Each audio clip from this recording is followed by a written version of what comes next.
와우! 달순의 라이브!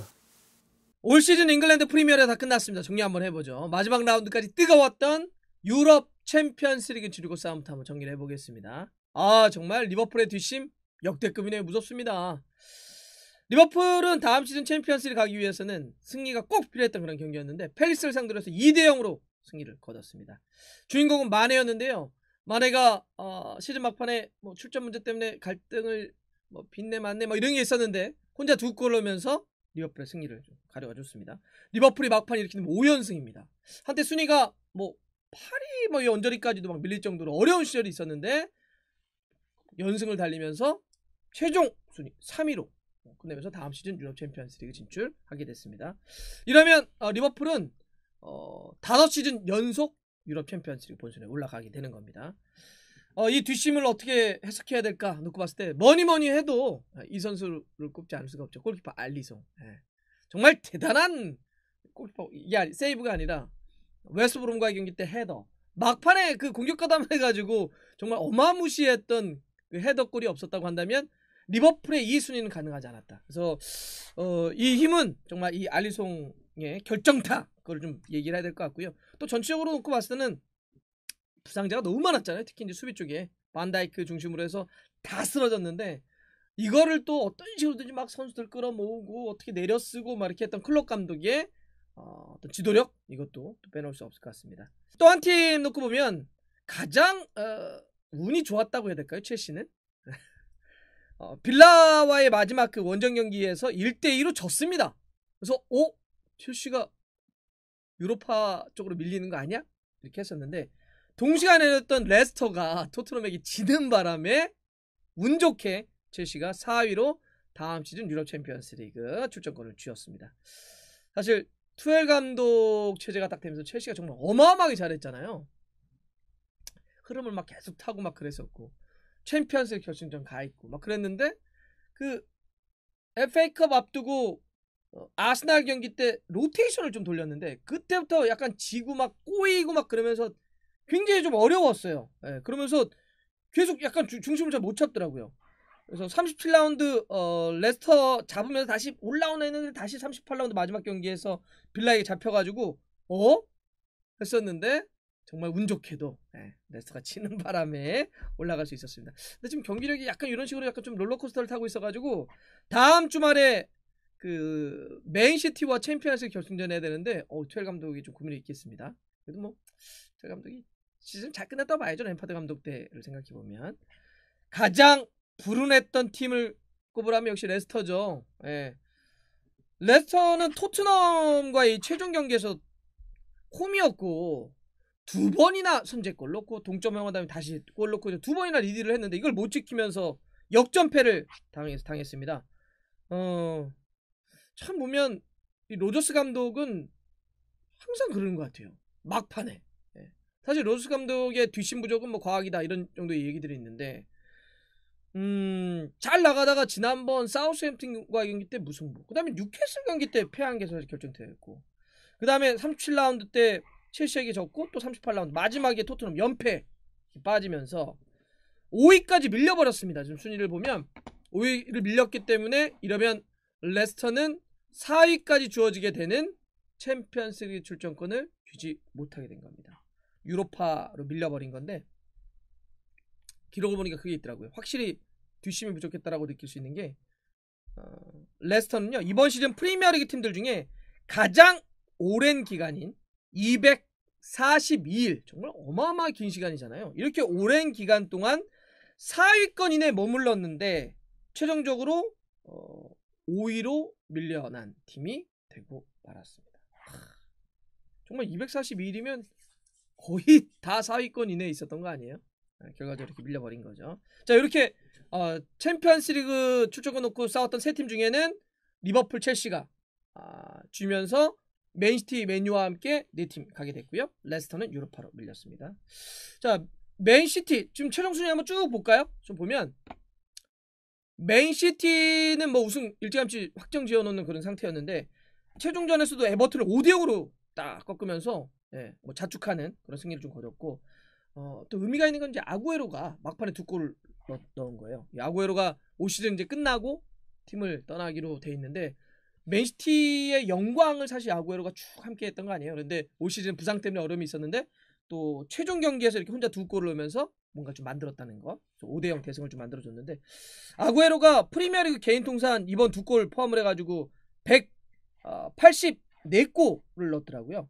이거는 프리미어리그 역사에서 한 팀에서 넣은 최다골 기록입니다. 그만큼 이 아구에로라고 하는 선수는 맨시티의 역사와 정말 함께 했었고 그 영광과 계속 이렇게 함께 달려왔다고 볼 수 있습니다. 이제 팀을 떠나게 될 텐데 참 맨시티 팬들 입장에서는 이 아구에로 좀 못 잊을 것 같아요. 자, 맨유도 2위가 확정되어 있는 상태에서 울버햄튼과의 경기 때 최종 라운드 2대1로 이겼는데요. 요렇게 이기면서 원정이었는데 이기면서 어떤 기록을 또 이 맨유가 남겼냐? 올 시즌 프리미어리그에서 유일하게 원정 무패팀이 됐습니다. 19경기의 그 원정 경기에서 12승 7무 무패. 예. 잉글랜드 1부 리그 역사상 모든 걸 통틀어서 단일 시즌에 원정에서 무패를 거둔 네 번째 팀이 됐다고 합니다. 6위가 이제 웨스트햄이 됐습니다. 5위와 6위가 유로파 리그를 나가게 되는데 웨스트햄 참 이 데비드 모이스 감독이 팀을 정말 잘 꾸렸던 것 같아요. 어려운 그 시간이 있었고 공격수의 부족 이런 게 있었는데 링가드 또 진짜 신의 한 수였죠. 맨유에서 임대하면서 이 후반기는 거의 뭐 링가드의 시즌이었어요. 웬만한 이 다른 팀의 공격수를 다 합쳐도 링가드가 9골이었나요? 몰아치면서 쭉 승리를 이끌었고 최종 경기에서도 사우스햄튼을 3대0으로 이기면서 6위 안정을 딱 하면서 유로파 리그를 가게 됐습니다. 7위 토트넘은 유로파 컨퍼런스 리그 좀 떨어지는 대회여가지고 유럽 대회 나간 게 그나마 다행이다 이렇게 얘기하기에는 대회가 너무 좀 부족해요. 좀 조그만 대회고 좀 거리가 좀 이렇게 여러 가지로 규모도 그렇고 퀄리티도 그렇고 좀 떨어지는 대회여가지고 토트넘은 어떤 식으로든지 선수단 리빌딩이 좀 전개될 가능성이 있을 것 같습니다. 8위는 이제 아스날은 뭐 유럽 대회 이제 못 나가게 된 건데 사실 아스날도 마지막 최종 라운드에서 잘했다고 한다면 근데 토트넘이 또 이기는 바람에 역전 안 됐습니다. 근데 아스날도 좀 변화는 좀 필요해 보여요. 뭐 아르테타 감독이 되면서 여러 가지 이제 만들어보고 뭐 선수들도 좀 변화도 해보고 이렇게 했는데 올 시즌 정말 아스날 역사에서 진짜 어려운 시즌으로 기억이 될 것 같습니다. 북런던 클럽들이 다 그랬던 것 같아요. 예. 사실 두 팀의 7위와 8위는 근래 우리가 볼 수 없었던 그런 순위들이기 때문에 이 두 팀은 북런던 팀들은 어떤 식으로든지 좀 리빌딩이 필요해졌다. 그 다음에 이제 9위는 리즈입니다. 리즈는 승격을 해서 비엘사 감독이 사실 중반에 주력 선수들이 좀 부상당하면서 어려운 시절도 있었지만 역시 이 어떤 닭공 전술의 어떤 이 귀재 공격주의 화신 이 비엘사 감독이 팀을 9위까지 올리면서 정말 잘 싸운 시즌이 됐다. 에버튼 같은 경우는 이제 안첼로티 감독이 초반에는 상당히 잘 나갔습니다. 하메스 로드리게스를 중심으로 해서 잘 만들었는데 칼버트 루인도 있었고 히샬리송도 있었는데 부상자 생기고 그러면서 약간 플랜 B 뭐 요런 게 조금 먹히지 않으면서 10위까지 좀 내려온 조금 아쉬움이 있었던 시즌이라 볼 수 있습니다. 나머지 좀 쭉 좀 보이고요.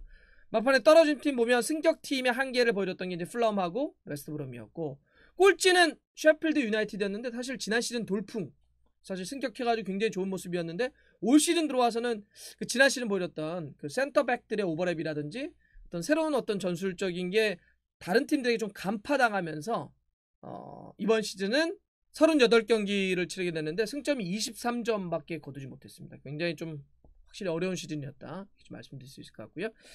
자 이제 그 개인으로 가보면 참 개인은 해리 케인의 시즌이었습니다. 네, 해리 케인이 23골과 14개의 도움으로 득점왕과 도움왕을 석권한 그런 거고요. 이거는 프리미어리그 역사에도 그렇게 앤디 콜이라든지 하셀바잉크 몇 명밖에 없었던 석권 기록을 만든 거고 자신의 한 시즌 프리미어리그 최다 공격 포인트 기록에 대한 새로운 신기록이기도 하고요.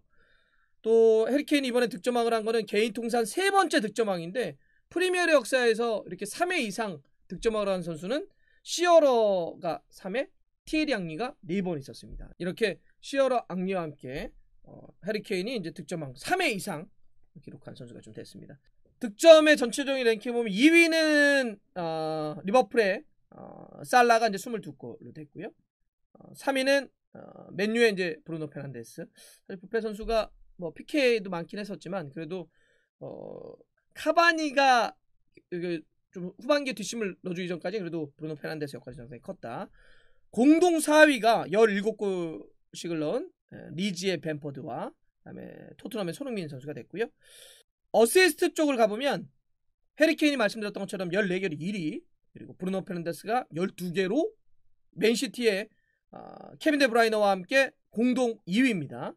그리고 공동 4위가 어시스트 랭킹 토트넘의 손흥민 10개, 그다음에 아스톤 빌라의 제크 릴리시가 10개 이렇게 되어 있습니다. 정말 그 한국 선수가, 아시아 선수가 이렇게 프리미어리그 개인 통산 탑 5에 다 들어간다는 게 쉽지가 않은데 손흥민 선수에도 정말 좋은 시즌이었던 것 같습니다. 공격 포인트를 전체적으로 따져도 손흥민 선수가 다 3위에 랭크될 정도니까 정말 좋은 시즌이었는데, 근데 이렇게 이 두 선수가 손흥민이나 케인이나 득점이나 도움 랭킹 이렇게 높은 데까지 올라왔는데 팀 성적에 받쳐주지 못했고 다음 시즌 또 챔피언스리그나 유로파 리그에 나가지 못하기 때문에 두 선수에게는 큰 변화가 있지 않을까, 이런 선수들을 원하는 팀들이 있지 않을까, 또 토트넘 붙잡지 어렵지 않을까, 이런 생각이 좀 듭니다. 자, 어쨌든 한 시즌 동안 프리미어리가 잘 거쳐왔고요.